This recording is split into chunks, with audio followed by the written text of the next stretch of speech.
بسم اللہ الرحمن الرحیم۔ تعلیم دین کورس سال اول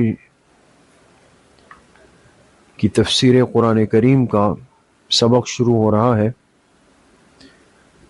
طالبات اپنے قرآن کریم اور اپنی کاپیاں کھول لیں۔ سورۃ الاخلاص تک ہوا تھا۔ آج انشاءاللہ سورۃ الفلق اور سورۃ الناس جو دو آخری صورتیں ہیں قرآن کریم کی، اس کو انشاءاللہ شروع کرتے ہیں۔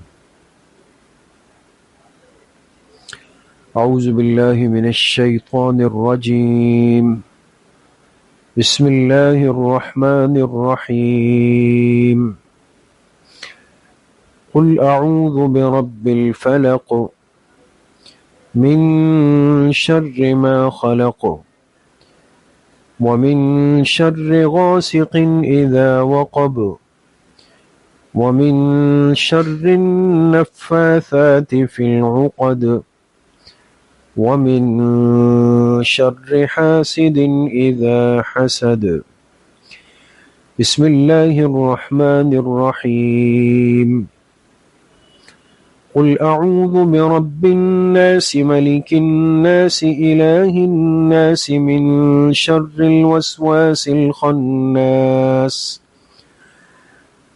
الذي يوسوس في صدور الناس من الجنة والناس۔ صدق اللہ العظیم۔ یہ سورۃ الفلق ہے اور سورۃ الناس ہے، اور یہ قرآن کریم کی دو آخری صورتیں ہیں جس پر اللہ پاک کا یہ کلام مکمل ہو جاتا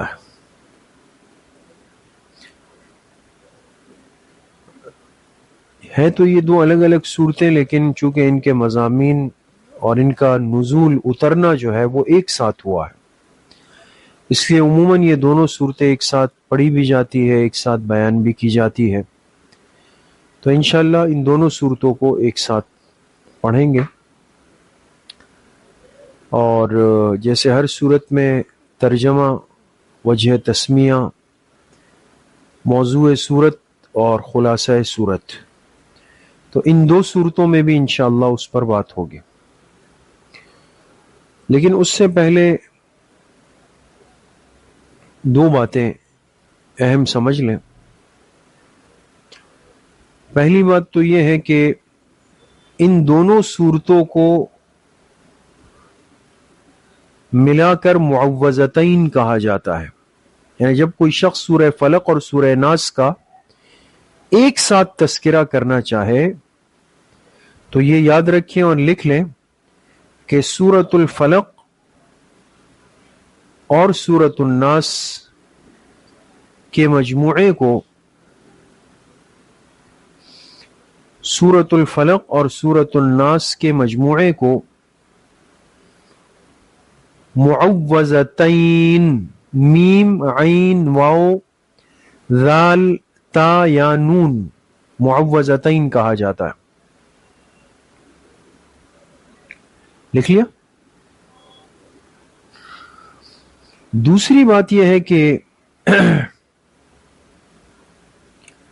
یہ دو صورتیں اتری، جب یہ دو صورتیں اس وقت اتری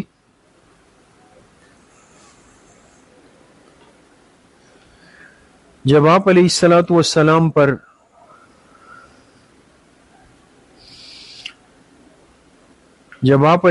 والسلام پر مدینہ منورہ میں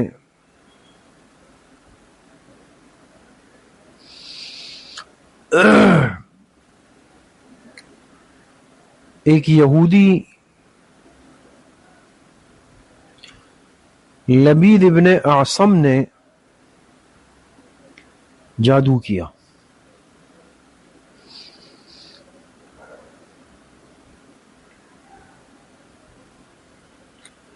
لبید ابن اعصم، الف عین صاد میم، لبید ابن اعصم نے جادو کیا،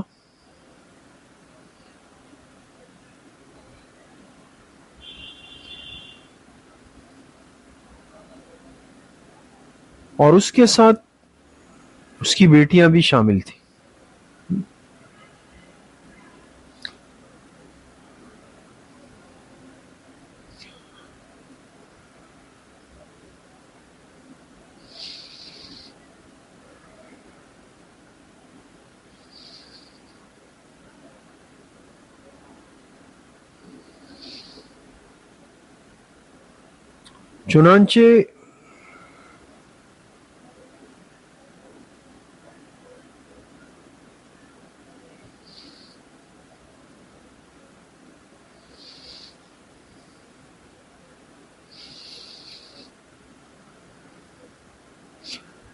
چنانچہ اس جادو کے توڑ کے لیے اللہ تعالیٰ نے یہ 2 صورتیں اتاری. اس جادو کے توڑ کے لیے اللہ تعالیٰ نے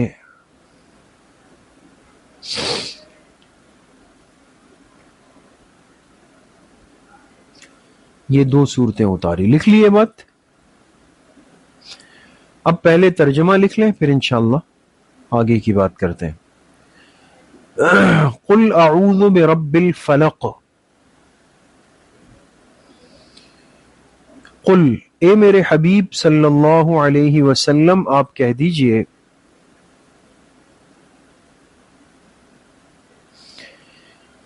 اے میرے حبیب صلی اللہ علیہ وسلم آپ کہہ دیجئے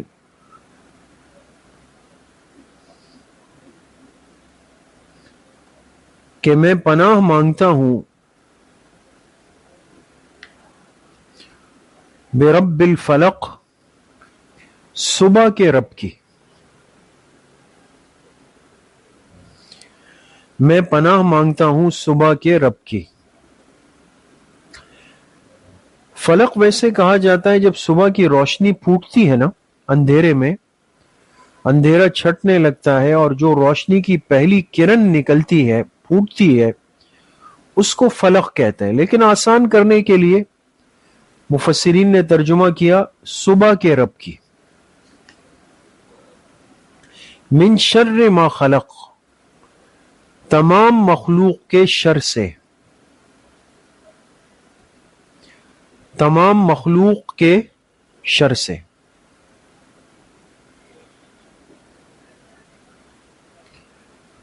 ومن شر غاسق اذا وقب، اور اندھیری رات کے شر سے جب وہ چھا جائے. اور اندھیری رات کے شر سے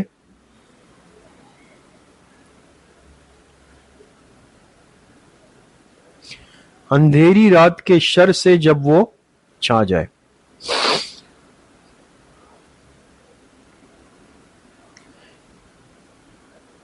وَمِن شَرِّ النَّفَّاثَاتِ فِي الْعُقَدِ،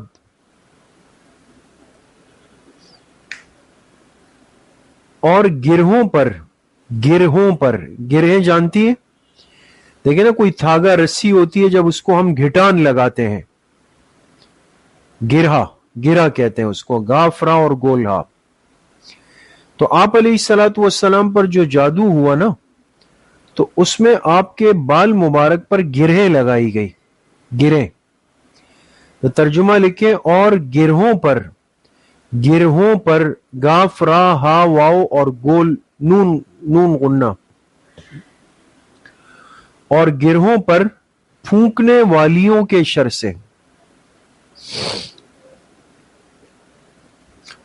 اور گرہوں پر پھونکنے والیوں کے شر سے.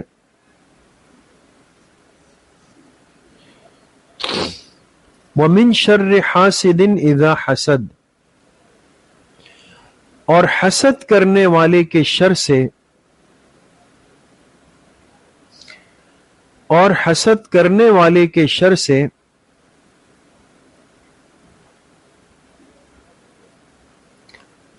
جب وہ حسد کرنے لگے.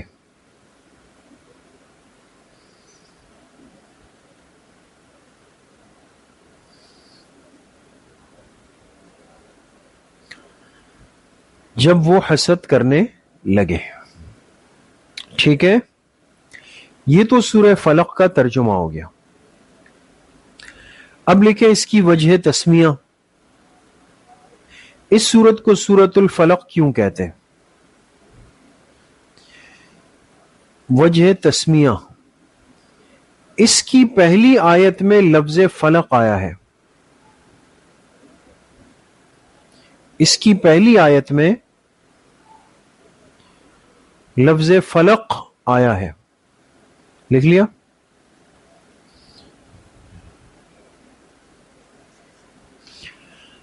تیسری بات لکھے موضوع سورت. اس سورت کا موضوع کیا ہے؟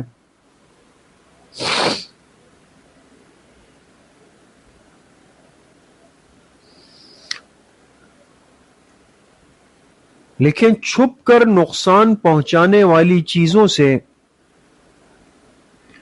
چھپ کر نقصان پہنچانے والی چیزوں سے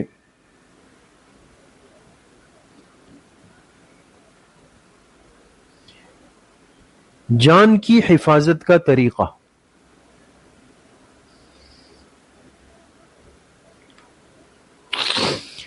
جان کی حفاظت کا طریقہ.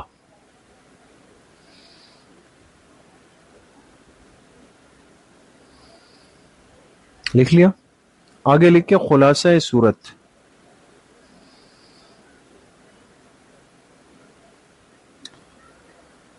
حاسد اپنے حسد کی آگ میں، حاسد یعنی جو حسد کرتا ہے، حاسد اپنے حسد کی آگ میں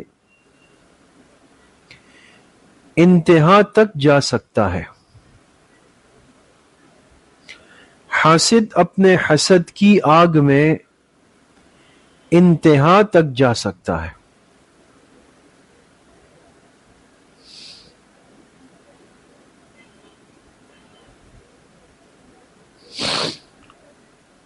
ٹھیک ہے جی، یہ تو ہو گئی سورہ فلق.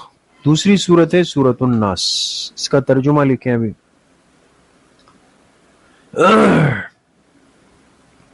قل اعوذ برب الناس. قل، اے میرے حبیب صلی اللہ علیہ وسلم آپ کہہ دیجئے، اے میرے حبیب صلی اللہ علیہ وسلم آپ کہہ دیجئے،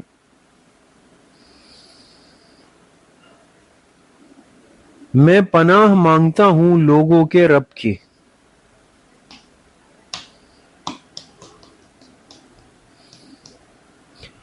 میں پناہ مانگتا ہوں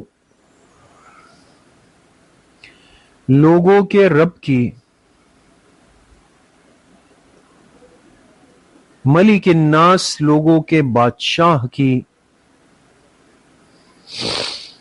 لوگوں کے بادشاہ کی،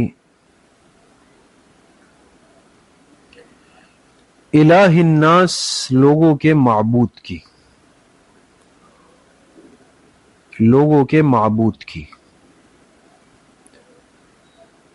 تو اللہ کی تین صفات یہاں ذکر ہے: رب، ملک اور الہ. ٹھیک ہے؟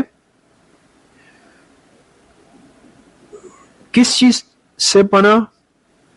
من شر الوسواس الخناس، چھپ کر وسوسہ ڈالنے والے کے شر سے.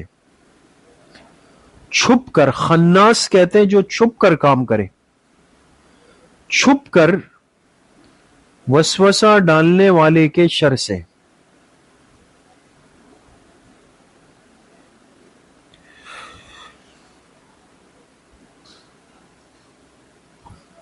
الذی یوسوس فی صدور الناس، جو وسوسہ ڈالتا ہے لوگوں کے دلوں میں.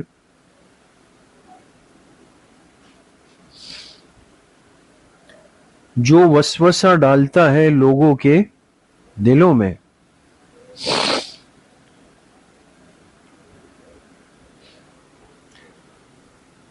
من الجنۃ والناس، چاہے وہ جنات میں سے ہو یا انسانوں میں سے. چاہے وہ جنات میں سے ہو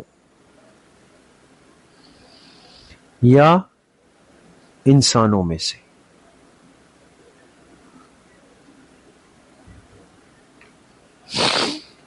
ٹھیک ہے جی، یہ تو ترجمہ ہو گیا. اب سورۃ الناس کی وجہ تسمیہ، اس کو سورۃ الناس کیوں کہتے ہیں؟ اب دیکھیں اس سورت میں کتنی جگہ لفظ ناس آیا ہے. پہلی آیت میں، دوسری میں، تیسری میں، پانچویں میں، چھٹی میں. 5 جگہ لکھیں. اس سورت میں 5 جگہ پر لفظ ناس آیا ہے.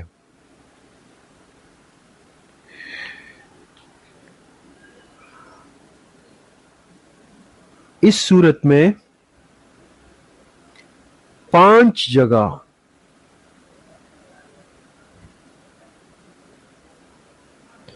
لفظ ناس آیا ہے.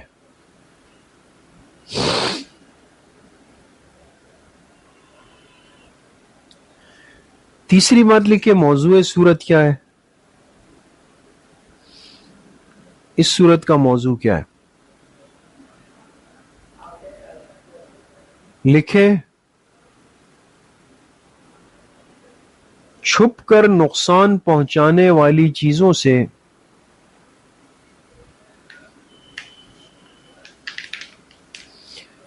چھپ کر نقصان پہنچانے والی چیزوں سے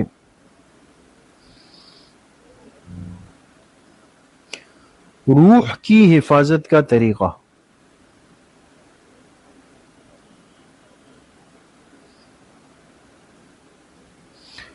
چھپ کر نقصان پہنچانے والی چیزوں سے روح کی حفاظت، وہاں پر تھا جان کی حفاظت کا نا، روح کی حفاظت کا طریقہ.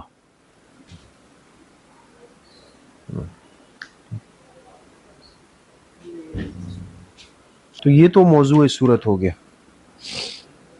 لکھے خلاصہ سورت. اس سورۃ الناس کا خلاصہ کیا ہے؟ لکھے شیاطین الجن کی طرح، شیاطین الجن، شیاطین الجن کی طرح شیاطین الانس کا وجود بھی ہوتا ہے.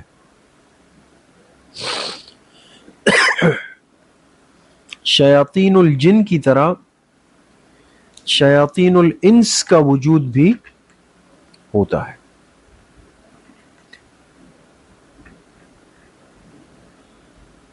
ٹھیک ہے جی، تو یہ آخر کی 2 صورتیں ہو گئی، بہت بابرکت صورتیں ہیں، اور